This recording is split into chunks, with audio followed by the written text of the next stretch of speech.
Afternoon, everybody, and welcome to the broadcast booth. Gary Cohen, Ron Darling with you today as the Mets close out a two-game series against the Orioles. The Orioles won last night. The Mets get an infusion of new players today. 3 players, Robinson Chirinos, the relief pitcher Miguel Castro, and Todd Frazier, who goes right into the lineup today, batting cleanup and playing third base. You know, Gary, one of the things we've seen in the last week is that the Mets lineup is heavily left-handed. So getting a couple right-handed hitters, even though Chirinos is not in the lineup, Frazier batting the cleanup spot is going to really help. Those numbers is what he did with the Mets, 39 home runs and 855 at-bats. But even think about it this year. Against left-handed pitching when he was in Texas, he was hitting .343. Mets have struggled against lefty starters, just 4 in 10 when a lefty starts against them. They'll get a lefty today and a lefty tomorrow in their makeup game against the Yankees. Meanwhile, the Mets starting pitching has been in a state of flux, and in a rather surprising move today, the Mets decided to put the guy who arguably has been their second-best starter, David Peterson, in the bullpen. You know, Gary, when I first heard it, I was quite puzzled because he's pitched so well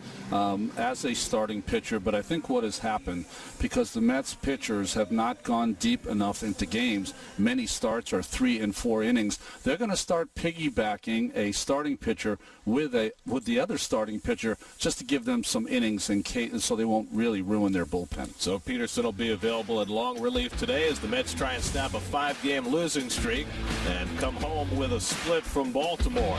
Mets and Orioles, all the action coming up on SNY. That was a memorable moment from last year. We were sitting in the left field stands and Todd hit one right past us. That entire game, Gary, that's the loudest that I ever heard the stadium, ever. That's the game that Michael Conforto had the walk-off hit, and they started the ripping the shirt off thing.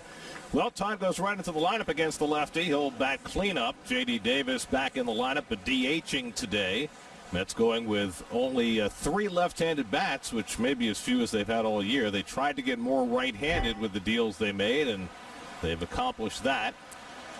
John Means on the mound for Baltimore. Jeff McNeil will lead things off for New York. McNeil has found himself the last couple of days, 5 for 8 with 3 doubles in the last 2 games. We're underway. Well, tough year for John Means so far in these 5 starts. He's been on the bereavement list, lost a family member on the injured list. Last year was an all-star, 7 and 4 at the break with a 2.50 ERA. Can only imagine how difficult this year has been for Means. He made his first 2 starts, and then his dad passed away. The Bronx native puts it away for the first down. See the defense for the Orioles. Severino, the former National, gets to start behind the plate. He's having a great offensive season. Velasquez from the Bronx.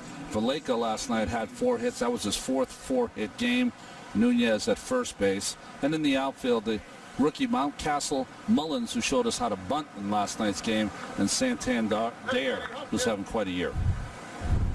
Here's J.D. Davis, who didn't start the last 2 days because his hip was sore. Hits last night, so Brandon Hyde makes only 1 change, and that's his catcher. Chance Sisco started last night. Pedro Severino today, as the Orioles hit early and often yesterday, led by 2 Renato Nunez home runs. It's been very difficult, as you see the Toyota numbers, to judge Michael Walker's last 2 starts. He's pitched 8 innings, has struck out 16 batters, but 8 runs and 12 hits. That's odd. You know, he's had, I mean, when he's getting them out, he's striking them out, but they're doing too much damage. Well, the right-hand hitters, and Walker's got 2 ground ball outs to start his day. Only Tatis has more RBIs with 33. You see the defense, Ramos back in there. Catcher Frazier after the great play at third base. Cano, 2 games in a row at second base. And in the outfield, Jeff McNeil gets to start. Nimmo against left-handed pitching is probably going to sit on the bench with Marisnik healthy, and Conforto every day this year except 1. Second time in a row that